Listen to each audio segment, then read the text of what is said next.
It's time for a round one preview and to do my season predictions. So in 12 months' time, we can look back and see how wrong I was.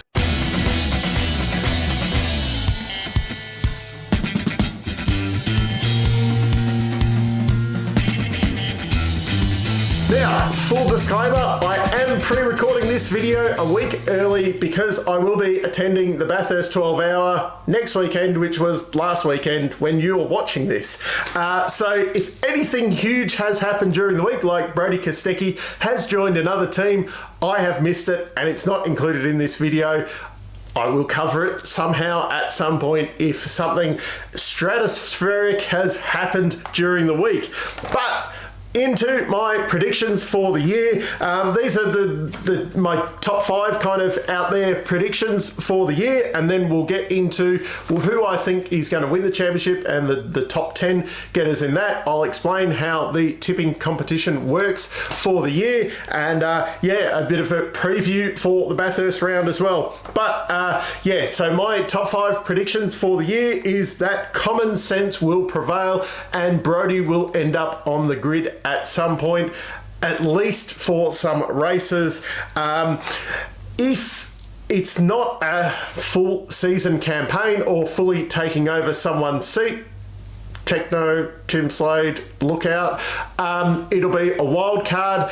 I don't think it will be with Triple Eight because they've already announced their wild card program. I'm not sure, maybe to get Brody onto the field, something could happen, but I'm expecting one of the other teams, more than likely being Tickford or Walkinshaw Andretti United. I think they're in the best position to be able to run a wild card program for Brody, considering they have the excess people with their Super 2 programs, and they have cars ready to go, things like that. That's my prediction where he's going to end up if it's a wildcard program, or he will slot straight into someone's Tim Slade's seat. DJR will still be down in the dumps most of the year. I fully expect them to have a very ordinary start to the year.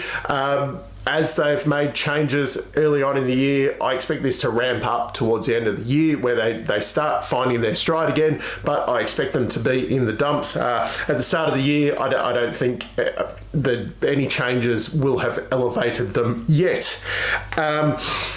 I'm predicting this year that we will see more random winners than what we saw last year. When you look through the field, it is with Brody and Shane Van Gisbergen gone now, the field is very stacked.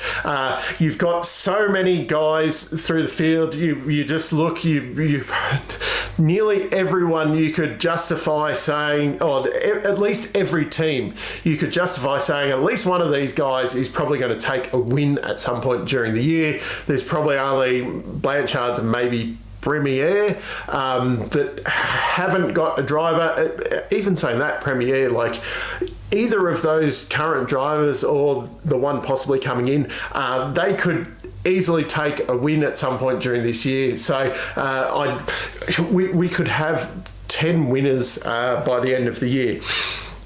Ryan Wood will be Rookie of the Year. That one's pretty self-explanatory. I expect him to tear up some equipment at some point during the year, but he'll have peaks that will win him out the Rookie of the Year.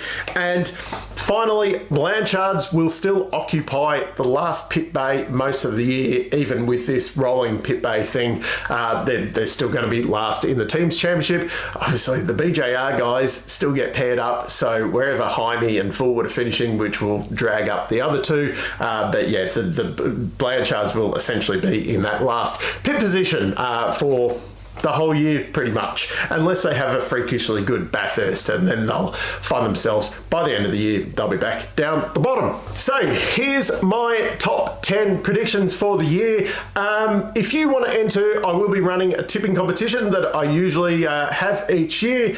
The prize will more than likely be one of my mugs, unless I can get something better during the year as a prize. So it's pretty simple. Just give me who you think will finish where in the top 10 in the championship. The closest person wins. If two people have the same top 10 predicted, it will be given to the person who entered that top 10 first. there's a lot of drivers out there, so sometimes it might be worth putting a bit of a wild card one in there towards the end of the field if you're one of the later kind of entries in there. It will only be comments on this video, or I know some people prefer to email me directly because they can't comment for whatever reason on here, or they don't want to give away their top 10 to other people. So get on board. I will acknowledge everyone that I have read and entered your entry. So if I don't either like the comment or get back to you on email, I've missed it. Please give me a kick and make sure I do get your entries in. But here is my top 10 for the year. 10th place, Thomas Randall. I think the Tickford 2-car thing is going to do well for him. He could more than likely win a race or two during the year. I think, Cam Waters will be higher in the championship, but I think we will see Thomas get himself in the top 10 of the championship. In 9th position, Nicholas Percat. Jack LeBrock did really well in that car last year. I'm expecting Nick to go back to like what he was at BJR. He'll get back into the swing of things, and we'll see him in the top 10 overall during the year. In 8th position, Jack LeBrock. I think even though all of the turmoil at Erebus, Betty will still be pumping in her money. It seems at the moment that they've still got the engineers, mechanics, etc., etc. Jack LeBrock did a really good job last year, nearly finished in the top 10 with MSR. I fully expect, I think it's not out of the realm to see him finishing in the top 10 with Erebus. Now, 7th position, Todd Hazelwood. I expect Jack LeBrock to have bigger peaks but bigger troughs during the year. I expect Todd to have a very, very solid year, and for the same reasons that I expect to see Jack in the top 10, I expect to see Todd in the top 10. He will just he'll stay a little bit more out of the incidents and probably just have a very consistent year around that back half of the top 10 most of the time, probably knocking over a win or two during the year, but it'll be more towards the back end of the top 10 rather than him going for a championship challenge. 6th position, Andre Heimgartner. He'll just continue as he has been with BJR, just knocking on the door, hopefully taking out a win or two this year. He's another one that's more than likely to have at least a win at some point during the year. 5th position, Will Brown.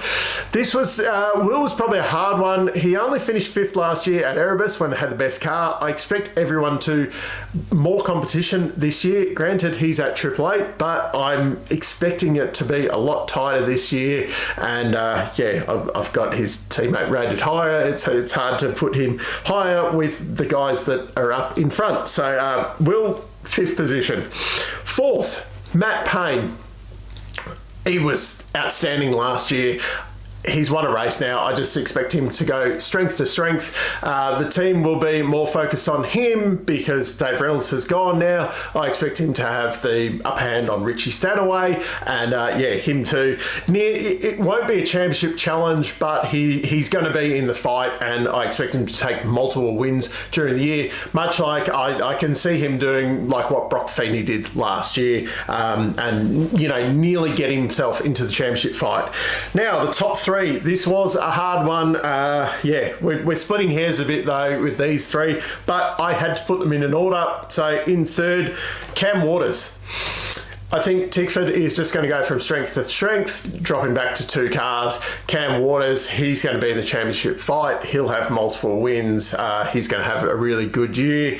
As sad as it is, probably the biggest question mark is going to be his endurance campaign. With you look at some of the combinations that are out there, and then Moffat's not bad, but he's not with some of the other guys. So that's why Cam is down in 3rd. Number 2, Brock Feeney. This is Brock's year to go for a proper championship challenge. I think he's going to be the number 1 guy at 888. It's hard. He's got Jamie Whincup for the endurance races, so Sandown they'll probably win, and then Bathurst. Bathurst is a hard one with Jamie Whincup in there. I fully expect Brock to be the championship challenger from 888 this year, which leaves championship winner, Chaz Mostert. Yeah, well, if you'd actually predicted Brodie Kostecki at the start of last year, people would have said you'd have rocks in your head. So Chaz was the top Mustang guy last year. He actually knocked Will Brown out of the top 4 of the championship. So in a handicapped Walkinshaw Andretti United Mustang, he knocked off one of the guys in the best team last year. So yeah, Chaz, he's going to take out the championship this year. Granted, he didn't get a win last year, but his consistency is unbelievable. I expect more of that. Plus, when the car's there on its day this year, he'll be taking out those wins. It's been a long time coming. It's Chaz's championship year. So, everyone, down in the comments or send me an email with your top 10 predictions, just like that. Run through 1 to 10. The order, it will be based off, at first, how many you get in the right position, and then if multiple people have got, say, 4 in the right position, then it will go, if you have 9 of the top 10 compared to someone with 7 of the top 10, right? That will then decide it. It's actually never been that close, really. But get your entries in. There will be a decent prize at the end of the season for that one. Now, there is racing this weekend, so we better do a quick prediction. The rundown of the weekend and then a prediction. Friday, 2 60-minute practice sessions. Saturday and Sunday, same program on both days, a 20-minute qualifying session followed by a top 10. I love top 10 shootouts at Bathurst, but there'll be 3 of them this year, so it does take away some of the excitement. 40-lap race each day. They'll be running on the hard tyres, so we should see more flat-out racing, unlike what happened at the 1,000 last year, where they were tyre limited. This time it'll be more fuel limited, so it will basically be an out-and-out sprint. Go, go, go, run out of fuel, fill it up, go, go, go. So we won't have that kind of the tyre running that we saw in the 1,000 last year.